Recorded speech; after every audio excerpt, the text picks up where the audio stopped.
Welcome to Beyond the Microphone, a podcast about podcasters and the stories of how their shows came together, grew, and what they discovered along the way. I'm your host, Adam Baruh. So before we get into our interview today, I want to talk a little bit about delegating and time management. As a podcaster, it's hugely important. I don't think a lot of people really understand getting into it. You know, you kind of get into it with passion and purpose, and whatever the time commitment is, it doesn't really matter. But the truth is most of us have other careers, other jobs. We've got families and kids, and, it becomes a balancing act. I mean, we have to balance what we do here because, there is a mission, there is a purpose. We want to make a difference, so many of us in this line of work. And so how do you do that where you don't end up getting burned out? You don't end up being one of the pod fade statistics where, unfortunately, most podcasters don't make it to the 1 year mark, and it really goes downhill from there. But you can avoid the common pitfalls, really the biggest of which is the time commitment and that feeling of overwhelm, like getting burned out because there's so much to do. I mean, I'm not going to sugarcoat it. There's a lot to do. You want to keep doing this work and get your message out there, and even if it's just purely passion and purpose, wanting to make a difference in the world, you want to reach as many people as you can, right? And so you become focused on download numbers and what marketing things can I do to improve those, get the visibility out there. And, on some level, unless you're generating revenue, there's a decision point, okay, well, each month I'm kind of spending this on hosting and this, that, the other thing. And I can't afford to offload it. I don't have the budget to not do everything. But the truth is, you can't do everything. You can do as much as you can and hopefully find success in it. But if you want to build a model that's sustainable, do it with intention. And it starts with time management and time blocking. Try to get to a position where the only things that you're allocating your time to with your podcast are those strategic pieces that nobody else can do, like the interview or the monologue or however you're recording. And a lot of the marketing to grow your podcast really is going to come, it's going to involve your time as well. So you can outsource a lot of this tasks of posting to social media, but your time, you need to spend time certainly in thinking about your marketing and growth strategy. So, things like editing, writing show notes, probably don't need to do that. If you can find a way to outsource that, it's definitely worth the cost in doing so, because at the end of the day, you want to keep doing this and avoid becoming one of those pod fade statistics. So with that, I'd like to introduce our guest here today. Her name is Jamie Truman. She's the host of the Truman Charities Podcast, a kind of philanthropist guide to charitable organizations. And her podcast has a great listen score of 36 and is ranked in the top 2.5%. So well done with that, Jamie. She's also the co-founder of the Truman Charities Organization, which has raised over $1.7 million for several charities over the past 14 years. So, Jamie, welcome to Beyond the Microphone. Thank you, Adam. That's so sweet of you to say. Of course. Nice intro. You got it. And, I'm so happy to hear about the Truman Charities and all the work that you've been doing there. And let's take it back a little bit further, though. First of all, how did you get into philanthropy work? What were you, has this always been your career? If not, what were you doing before that? And what was that journey that ultimately led into, your charitable work and ultimately into the podcast? Well, before Truman Charities, and this was before I had met my husband, Jerry, I must have been, early 20s. My father had passed away, and I wanted to do something kind of to help grieve and to raise money for a cause. And he had passed away from complications of AIDS. So they had now, I don't know if the Marine Corps still has a charitable component to it, but at the time they did, and it was the Whitman Walker Clinic, which helped people in the D.C. area that were living with HIV and AIDS. So I was like, okay, well, I'm going to run this marathon. Now, mind you, I had never run at all. So running around the cul-de-sac a couple times, I was like, but I had already signed up and I had already started fundraising. So I was like, oh my gosh, now I have to do it. But I ran that, and I had raised, I think, like $1,400. And to me, as a broke college kid, that was huge. Yeah. And after that, it kind of changed the trajectory of my life, because then I got into fitness. Then I started helping other people raise money and for different races. So I would train them for different marathons for different types of causes. Now, and I was doing that through my 20s, and I also had a marketing company too. And I met my husband, and he had just started Truman Charities. And it started, so he had started it because his grandfather had leukemia and passed away on his dad's 6th birthday. So they were very involved with LLS. And one of his really good friends was in remission, and they were doing Light the Night Walk, which is this really great event that LLS does around the nation in different cities. And so he said, okay, well, you know what? I'll help you raise money. And it started out with just this party and an idea, like some solo cups, kind of a bowl, throw a check in. You know, you can see how old it was when I'm like, throw a check in. Nobody uses those anymore. Right. What's a check? Right. Like, what is a check? No one does that.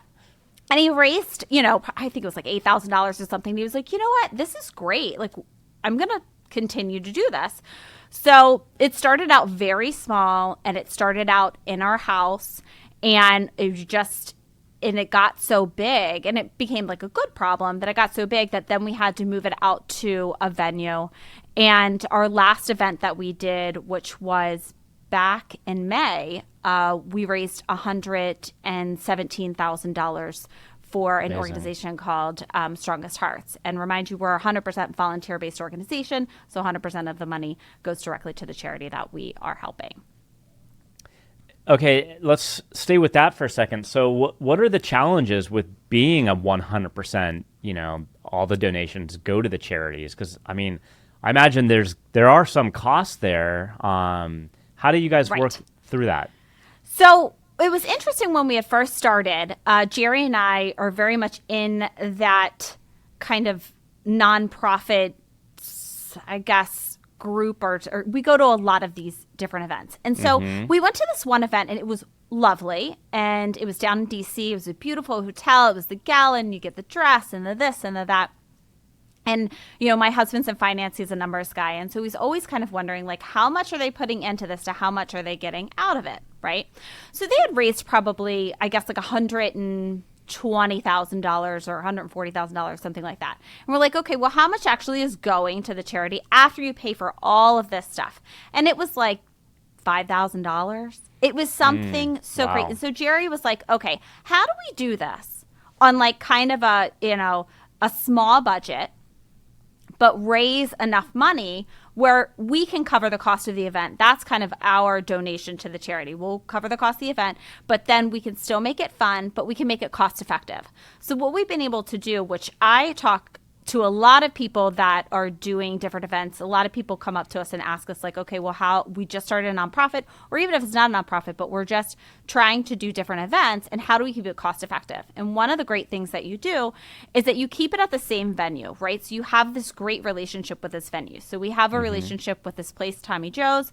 It is not, you're not getting dressed up. It's not like a gala event or anything like that. But you come in, you have a great time.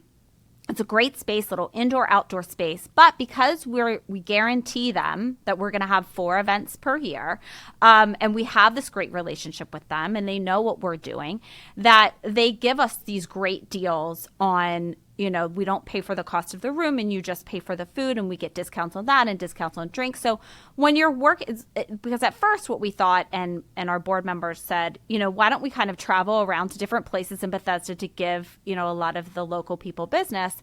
And we came down to that's just not going to work and be cost effective for us, because we're not getting that relationship, right? Okay. So I think that's kind of the best way to go, and you can really have a great and fun event. And all of these people have been to those type of like gala events and things like that, but honestly they become kind of a hassle.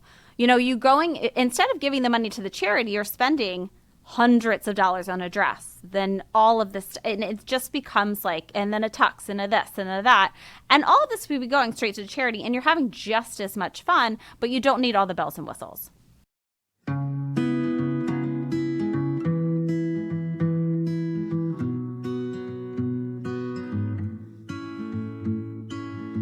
Hey there, fellow podcasters. This is Tori Barker of the Creative Visionaries Podcast, and I'm excited to introduce you to Podtask, the all-in-one platform designed to streamline your workflow and take your show to the next level.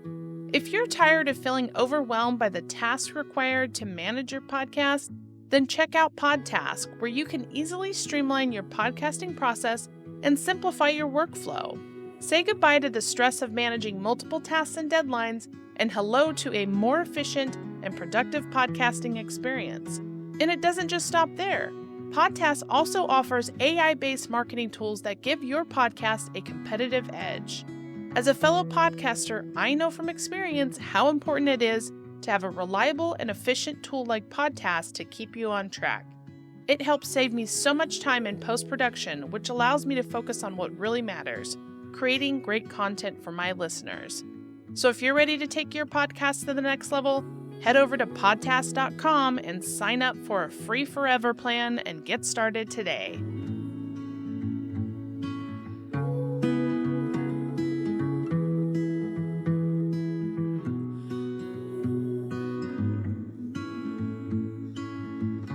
Okay, so where did the idea for a podcast, like at what point in the journey for you guys did a podcast come up? How did it come up, and how did you kind of go about like going from concept to now this reality? Like, we have a podcast. Like, how did that work? Well, it's funny because my husband I was a podcast listener. I'm a stay-at-home mom. And so what I do is when I'm, it's sometimes I love it, but it's a little mind-numbing with like a 1-year-old. So I'll put a podcast on the back. I'm kind of listening to that while I'm playing with him. So I've always been a podcast listener. And so when everything shut down,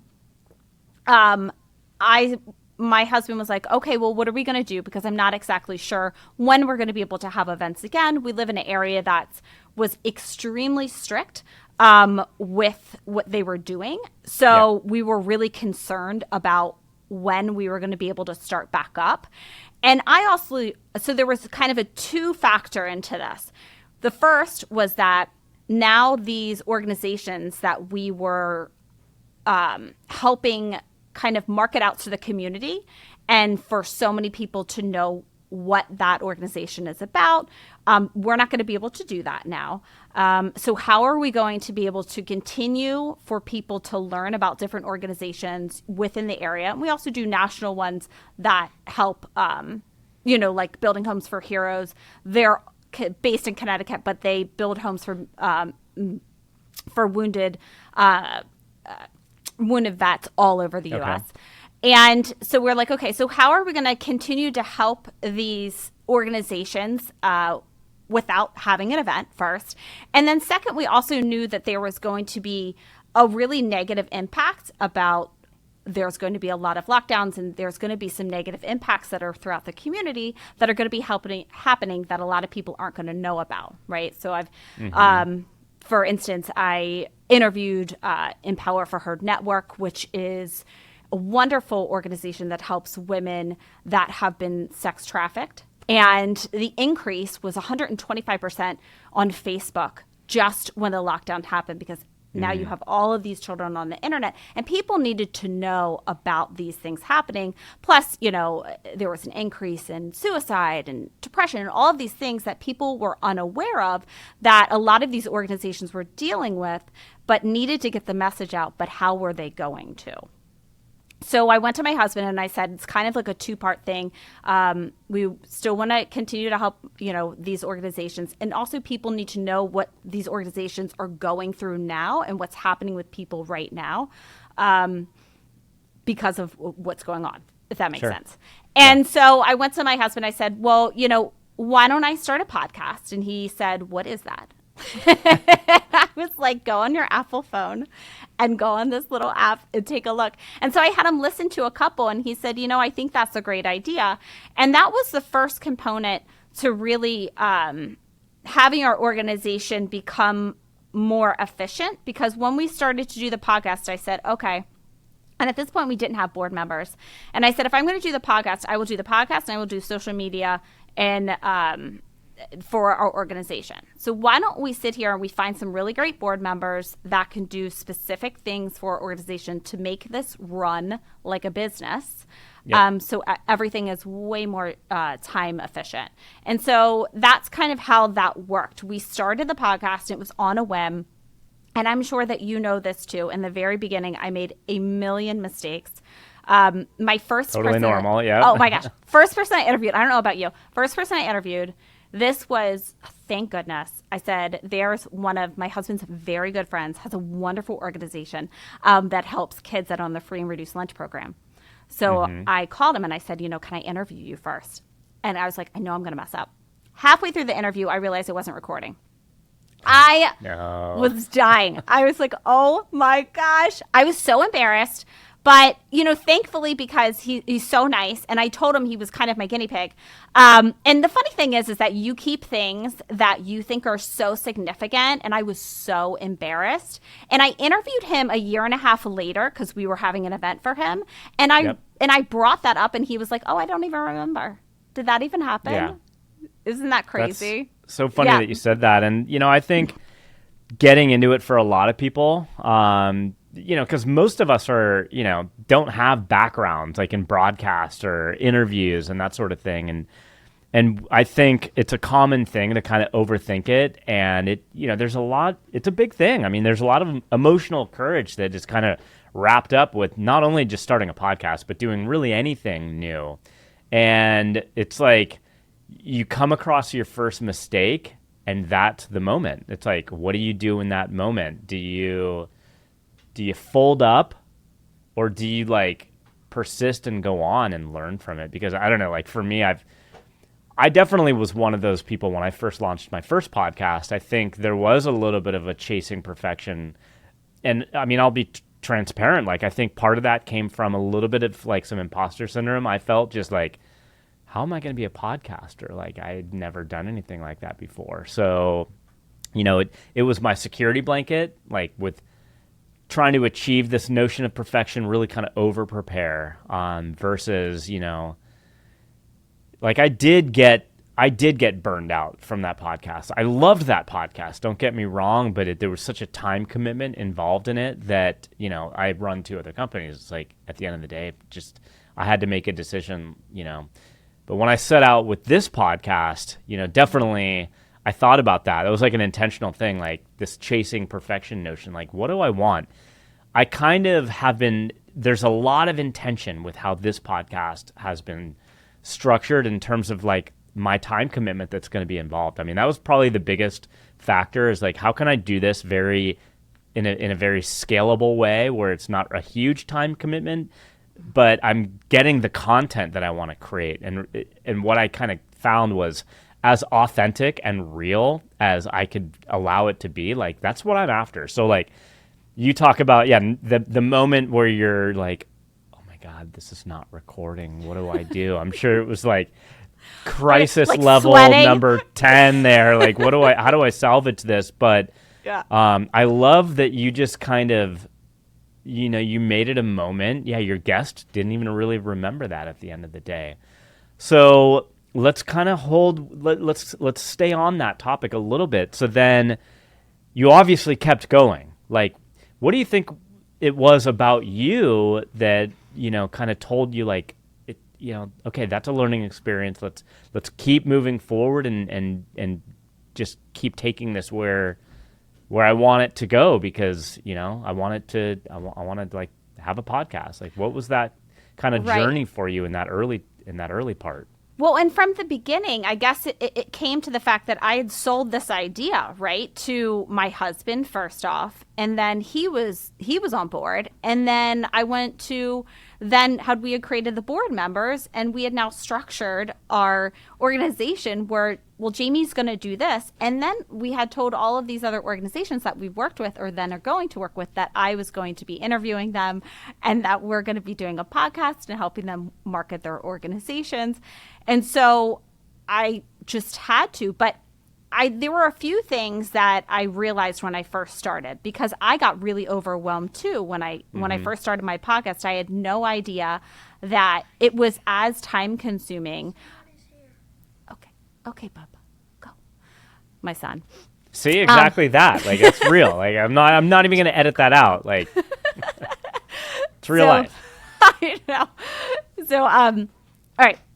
So it's so time consuming. Oh my gosh. Now I've like lost my train of thought. Oh, so then what? Okay. Open the door. Get Miss Nora. I'm on interview. So, oh my goodness. So I got really overwhelmed, and I talked to my husband and I said, okay, well, something's got to give. At this point, my son was maybe 6 months old or something like that. And then I had my 5-year-old, and I was like, I can't do all of this. I can't do the editing. I can't do this. I can't do all of that myself. So I think the great thing was outsourcing was amazing. That was one great thing that I did. And there was another thing. So if I go back to one of my first ones, I made that mistake of sending people questions, and then what they do, and I send and people get, obviously pretty nervous, and I do all of my research beforehand. But what I'll do is I'll send them kind of like 3 or 4 maybe topics, right? Because what I was watching is that you would ask me, say you asked me a question and you already sent it to me. They'd already written out the answer. So then they're just reading their answer, and it sounded so like not conversational at all. And it wasn't that great to listen to. So I saw there wasn't that many downloads, and I was spending all of this time and effort on these interviews, and I wasn't getting much back. And then when I ended up hiring this wonderful woman that worked at a local news station, and she's been interviewing people for 20 plus years, and she gave me some great advice, and she said, absolutely never send questions. That was like a big one. And then also just don't be scared of the silence either, because sometimes you get really great stuff. So when you're talking, especially when you're on Zoom, if you have like that moment of silence, you start getting like anxious to have to say something. And most of the time, just let it be, and they'll continue with something really great, which has ended up happening quite a bit. And then the last thing is just try not to put words in their mouth, kind of like, well, didn't you feel it? Weren't you very excited because of that, or something like that, instead of being like, well, how did you feel about that situation? Completely. I think one of the things that podcasting has taught me is to be a better active listener. Yeah. Because I mean, I'll be honest with you. My wife will tell you right now, it's probably one of the things that I'm worst at. So I like that, podcasting has given me kind of like a way to work out my listening skills, right? Because what you said is absolutely true. Like there's like a nervousness or, like just this propensity to want to fill that space. Like when there is a pause, part of it is like, okay, well, I better, offer some new take on what they just said, right? Or, it's an uncomfortable silence. But I've come to learn that those moments, like especially if the guest said something that was like pretty like kind of like a profound statement, like let it sit there. Like don't feel you need to jump right in with like a follow-up. Let the audience absorb the information they were just given, where they're going to have kind of like an emotional experience from some profound statement. Like let that hang in the air. Play with that. Like there's a way to be creative with that. And I love that, you spoke about, just like the time management stuff, because really it's so true. And it's a hard thing to think about delegating and relinquishing control. But at the end of the day, like I said in my intro, like just the ability to kind of like recognize what are the true value adds for, what you need to get involved in.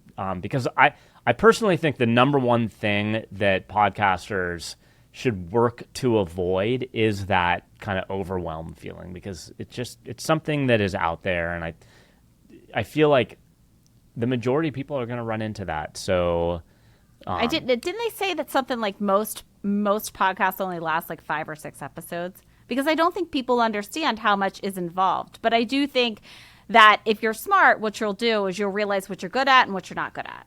And what you're not good at, just have somebody else delegate it. Yeah. Have somebody else help you out, And now with all this AI stuff, I couldn't believe I'm on Buzzsprout. And I tried. It was like an extra $10 a month or whatever. You throw in your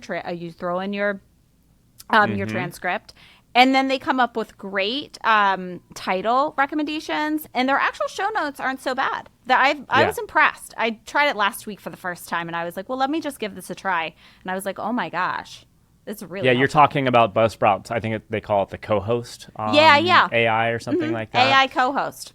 Exactly. Okay, so let's talk about some of the tools that you use. So Buzzsprout, you mentioned. You're just now exploring the co-host.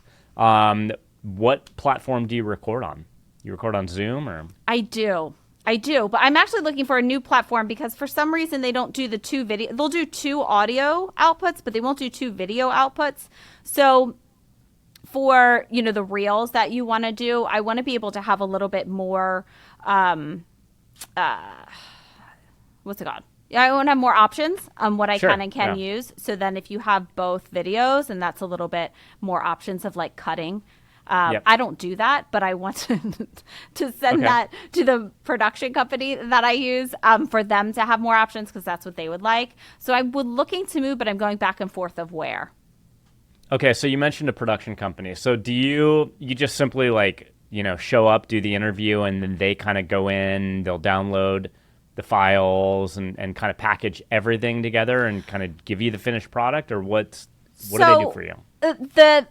The interesting thing is when I didn't know anything about podcasting, I decided to do it. There was someone that I knew that was using an agency. And I used that agency for a while, and they were terrible. And I didn't realize it because I had never podcasted. And I didn't have any real ability to do any pre-editing before I sent everything off. So there wasn't any transcript for me to look at. So what I would do is I would just send them my Zoom, and then I would have to go in and audio listen and put in timestamps if I what. It was terrible. So, but the production company that I use now, I don't know if anybody uses Descript, but I absolutely love it. Do you use it too? Yeah. I just started using it only about a month ago. It's life-changing. I love it when it comes to podcasting. So the first time I used it, I was like, oh my gosh, you can cut and paste things. You can put in different intros. You can put in, you can add different content later on. It's wonderful. So I'll do my pre-editing there, and then I add them to my Descript. So as an editor to it, and then they do their thing. Yep. Yeah, exactly. So when we got started, it was very much because I had a sound engineer that I worked with, and he's my brother-in-law, and he did a fantastic job, but it was very time consuming. It was expensive. And like you said, where we would have dialogue edits, we'd have to give them the specific timestamps. We'd have to listen to the whole thing. Very time consuming, right? Descript, which, I'm an affiliate partner. If anybody's interested, you can go to podtask.com, and under the resources page, there's a link to Descript. So if you are interested in signing up, please use my affiliate link. But it's been a total game changer for us. So now it's pretty much myself and my assistant just had a baby, so now it's pretty much just me. But I could bring everything in. We record on Riverside, as you know, because you're here today.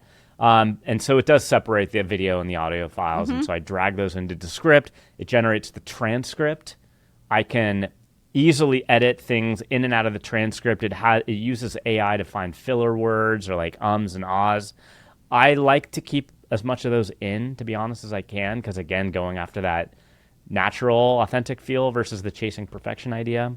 But the coolest thing that I absolutely love about Descript is the ability to create short form content from it very easily, right? So what I do, my flow is I use Podtask, which is a sponsor of the show, so transparency on that. But it has all the AI tools in there. So I drag the file in there, it generates the transcript. I click a button that says generate quotes. Because it will go through the transcript and find the hooks to use. And there's a generate show notes button. And so, once I have all that, the generate quotes feature is kind of cool because then the AI is telling me where in the transcript is a good hook, right? So then I'll create a composition in Descript. I'll find where that quote is in the transcript, in Descript, create a composition, which is kind of like a new virtual, shortened form copied from the original.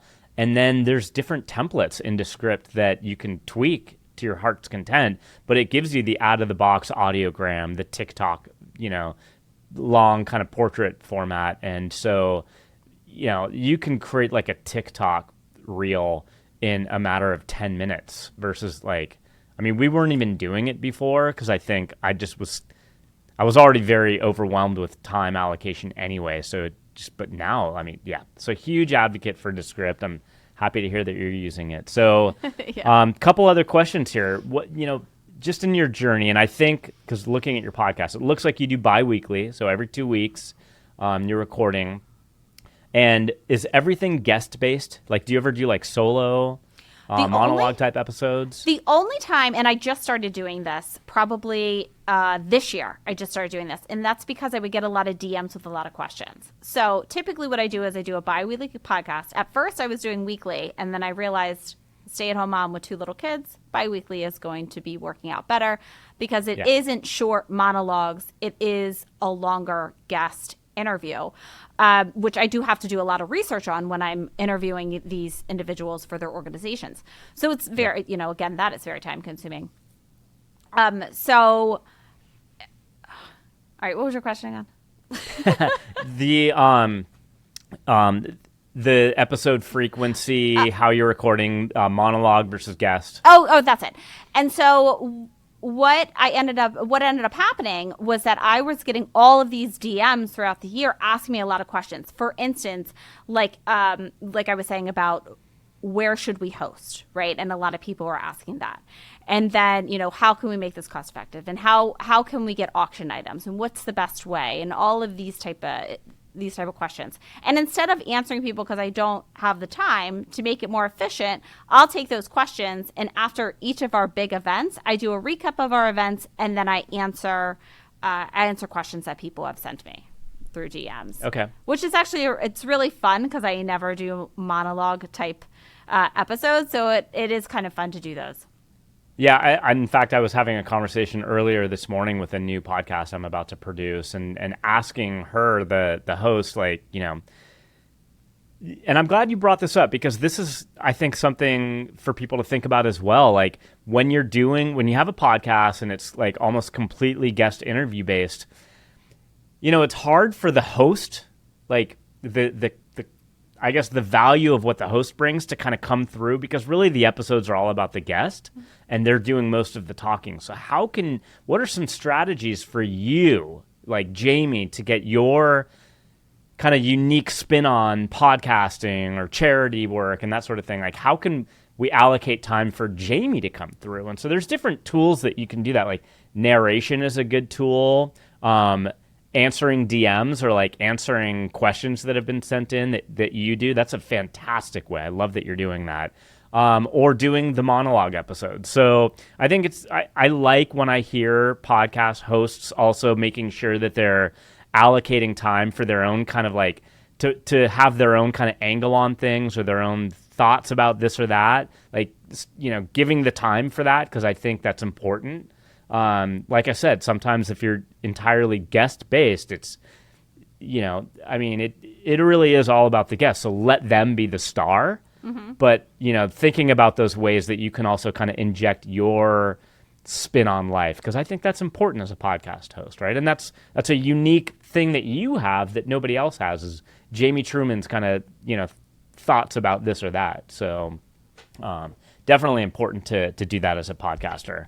As we come to wrap up here today, I ask everybody the same kind of couple of questions on the theme of discovery. So the first is going to be, what discoveries have you made just about podcasting? I think you've mentioned several throughout the episode here today, but what are some of the discoveries that, things that you didn't know just about podcasting in general that you've come to learn in your podcasting journey?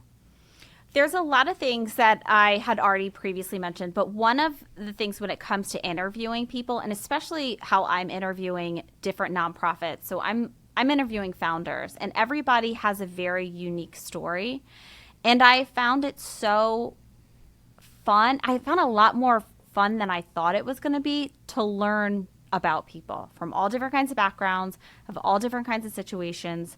And you realize that every single person has that unique story. And it is really, it makes you learn a lot about yourself. It makes me a better mother, makes me a better wife. It makes me a better friend, just by kind of understanding people more. And that's just by actually being a podcaster and having to learn, like you have, to be a good listener. And that is it's something that I never thought I was going to get out of it.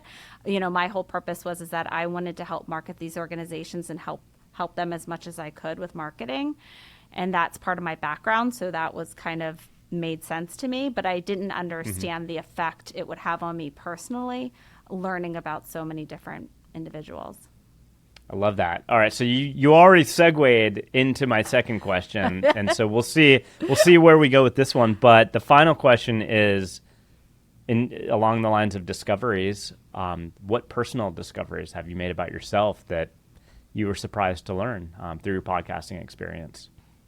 You know, so I started this podcast series that I've been working on this summer, and what I did realize by interviewing now, hundreds of people, that there is kind of this common theme with a lot of individuals, and that is that there's been a lack of a father figure within the home. And so I've really wanted to dive deep into that this summer, and so I started this podcast series that'll be out in the new year. And I've been listening to a lot of people from a lot of different backgrounds with a lot of different situations. And now me personally, I kind of went through the same thing of kind of an absentee dad. And you would never think that you would be talking to somebody that I would personally never run into on my day-to-day basis. And you would never actually be thinking, and you don't go up to people and that's a little TMI, like you just start talking about your whole life story, right? But being able to have these conversations with people, you would be so surprised of the similarities that you find in people that you would never think you would ordinarily. It's fascinating, like how everybody is kind of connected and you don't even realize it in one way or another. I love that. And one of the things I've found really is one of the kind of beautiful artifacts of the pandemic is, you know, obviously, and you were talking about the lockdown, and it's weird to think about because it's not really been all that long, but like that whole time back then seems like a blur. Like, I don't know about you, but it seemed so at the time like life just slowed down, but now looking back, it's like, it's almost like it didn't even happen. But, you know, some things are legacy from the pandemic. Like even my company that I run, like we went to be an entirely remote workforce, you know, because of the pandemic, but we've stayed that way. And I think a lot of companies have stayed that way, right? And I think a lot of people love that, but I think at the same time, like we've lost, you know, some ways in which we used to connect with other people, that human connection just eroded a little bit because we don't, you know, we're seeing kind of the same people every day now that we're working out of our houses, right? But just that level of human connection. What I think is beautiful about podcasting is, for me at least, it's been a pretty interesting replacement. Not that I'm trying to replace human connection because it's so fundamentally important, but even as a podcast listener, if I'm listening to somebody telling a story on the moth and it's a really vulnerable story and they're very authentically and genuinely like recounting an experience, while I'm not there in person and I'm just a listener through my headphones, I feel a human connection because of that emotional connection. And I think podcasting is such a cool format in that it does that. So thank you so much for being on the podcast today and for sharing your story and for doing the work that you're doing, because it sounds like you're making a huge impact and intentionally setting out to do it the right way. So Jamie, thanks so much for being on Beyond the Microphone today. Oh, thank you, Adam. And I learned so much about you. So I love what you're doing too. So thanks again. Thank you. Jamie Truman hosts the Truman Charities Podcast, a philanthropist guide to charitable organizations, and is one of the co-founders of Truman Charities, which is 100% volunteer-based. Truman Charities has raised over $1.7 million for several different charities over the past 14 years. Truman Charities has one simple and important concept. When good people get together, great things happen. Beyond the Microphone is sponsored by Podtask. Whether you're just starting out in podcasting or you've been at this a while and are looking to save time so you can focus on creating amazing content for your listeners, go check out Podtask, a podcast management and marketing platform designed by podcasters for podcasters. With Podtask's automated workflow and AI-based marketing tools, you'll save time and sanity and be better equipped to grow your podcasts. If you're enjoying Beyond the Microphone, please subscribe on Apple Podcasts or wherever you're listening, as well as to our YouTube channel.